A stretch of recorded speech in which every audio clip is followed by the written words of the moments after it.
اعوذ باللہ من الشیطان الرجیم بسم اللہ الرحمن الرحیم۔ سورہ نساء آیات نمبر 77 تا 82 میں منافقین کا کردار کہ پہلے جہاد کے حکم کی فرمائش کرتے تھے، لیکن جب جہاد کا حکم دے دیا گیا تو اب جہاد سے فرار چاہتے ہیں۔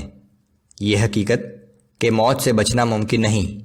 منافقین کا کردار کہ جب کوئی تکلیف پہنچتی ہے تو کہتے ہیں کہ یہ رسول اللہ صلی اللہ علیہ وآلہ وسلم کی وجہ سے ہے۔ علیحدگی میں اپنے لوگوں سے مسلمانوں کے خلاف مشورے کرتے ہیں۔ اگر یہ قرآن اللہ کے سوا کسی اور کی جانب سے آیا ہوتا تو یہ لوگ اس میں بہت سے اختلافات پاتے۔ اعوذ باللہ من الشیطان الرجیم۔ الم تر الى الذین قیل لهم کفوا ایدیکم واقیموا الصلاة وآتوا الزکاة۔ کیا آپ نے ان لوگوں کو نہیں دیکھا جنہیں اس سے پہلے صرف یہ حکم دیا گیا تھا کہ تم ابھی اپنے ہاتھوں کو روکے رکھو، نماز کی پابندی کرتے رہو اور زکوٰۃ ادا کرتے رہو۔ بہت سے لوگ جنگ کی اجازت مانگتے تھے، لیکن اللہ کی حکمت تھی کہ ابھی جنگ کا مناسب وقت نہیں آیا۔ فَلَمَّا كُتِبَ عَلَيْهِمُ الْقِتَالُ إِذَا فَرِيقٌ مِّنْهُمْ يَخْشَوْنَ النَّاسَ كَخَشْيَةِ اللَّهِ أَوْ أَشَدَّ خَشْيَةً۔ پھر جب ان جہاد کا تقاضا کرنے والوں پر جہاد فرض کیا گیا تو یکایک انہی میں سے کچھ لوگ کافروں سے ایسے ڈرنے لگے جیسے کوئی اللہ سے ڈرتا ہو یا اللہ سے بھی زیادہ۔ وَقَالُوا رَبَّنَا لِمَ كَتَبْتَ عَلَيْنَا الْقِتَالَ لَوْلَا أَخَّرْتَنَا إِلَىٰ أَجَلٍ قَرِيبٍ۔ اور کہنے لگے کہ اے ہمارے رب، تو نے ابھی سے ہم پر جہاد کیوں فرض کر دیا؟ تو نے ہمیں ابھی کچھ اور مہلت کیوں نہ دی؟ قُلْ مَتَاعُ الدُّنْيَا قَلِيلٌ وَالْآخِرَةُ خَيْرٌ لِمَنِ اتَّقَىٰ وَلَا تُظْلَمُونَ فَتِيلًا۔ اے پیغمبر صلی اللہ علیہ وآلہ وسلم، آپ فرما دیجئے کہ دنیا کی یہ منفعت نہ صرف قلیل ہے بلکہ بہت تھوڑے عرصے کی ہے، اور اللہ سے ڈرنے والوں کے لیے آخرت کا اجر اس سے بہت بہتر اور دائمی ہے۔ اور یاد رکھو کہ روز قیامت کسی کی ایک دھاگے کے برابر بھی حق تلفی نہیں کی جائے گی۔ اینما تکونوا یدرککم الموت ولو کنتم فی بروج مشیدہ۔ جہاں تک موت کا تعلق ہے تو تم جہاں کہیں بھی ہوگے، موت تو تمہیں وہیں آ پکڑے گی، چاہے تم مضبوط قلعوں میں بند ہو جاؤ۔ وَإِن تُصِبْهُمْ حَسَنَةٌ يَقُولُوا هَٰذِهِ مِنْ عِندِ اللَّهِ وَإِن تُصِبْهُمْ سَيِّئَةٌ يَقُولُوا هَٰذِهِ مِنْ عِندِكَ۔ اور اگر ان منافقوں کو کوئی بھلائی کی بات پیش آ جائے تو کہتے ہیں کہ یہ تو اللہ کی جانب سے ہے، اور اگر انہیں کوئی تکلیف پہنچ جائے تو کہتے ہیں کہ یہ تکلیف آپ کی وجہ سے آئی ہے۔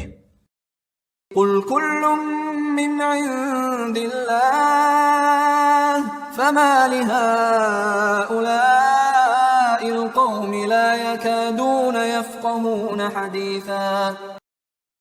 آپ فرما دیجئے کہ یہ سب کچھ اللہ ہی کی طرف سے ہوا کرتا ہے، آخر ان لوگوں کو کیا ہو گیا ہے کہ کوئی بات ان کی سمجھ میں ہی نہیں آتی؟ ہر بھلائی اور تکلیف اللہ ہی کی طرف سے آتی ہے، اور اس کا مقصد انسان کی آزمائش ہوتا ہے۔ ما اصابك من حسنة فمن الله وما اصابك من سيئة فمن نفسك۔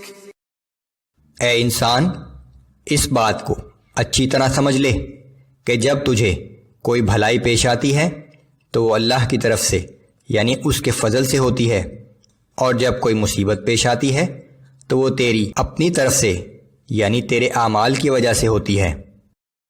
وَأَرْسَلْنَاكَ لِلنَّاسِ رَسُولًا وَكَفَى بِاللَّهِ شَهِيدًا۔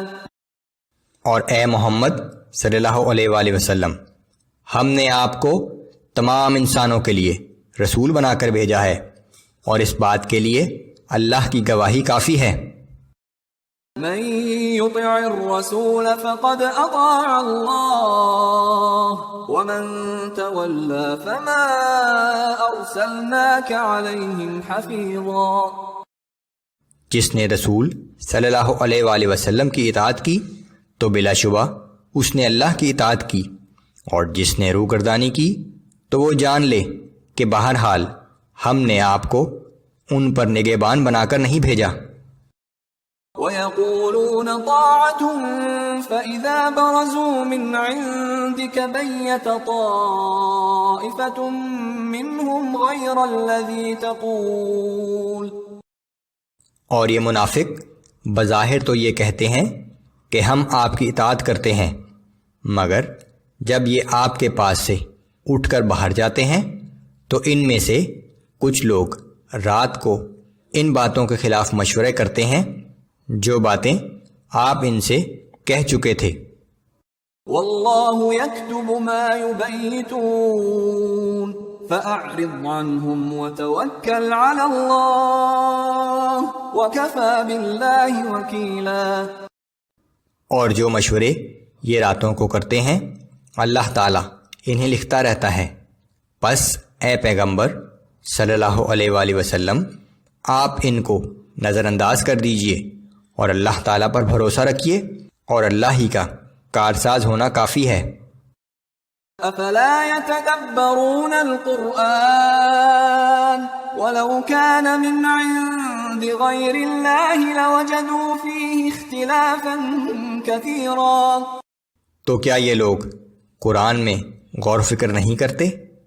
یہ بات اچھی طرح سمجھ لو کہ اگر یہ قرآن اللہ کے سوا کسی اور کی جانب سے آیا ہوتا تو یہ لوگ اس میں بہت سے اختلافات پاتے۔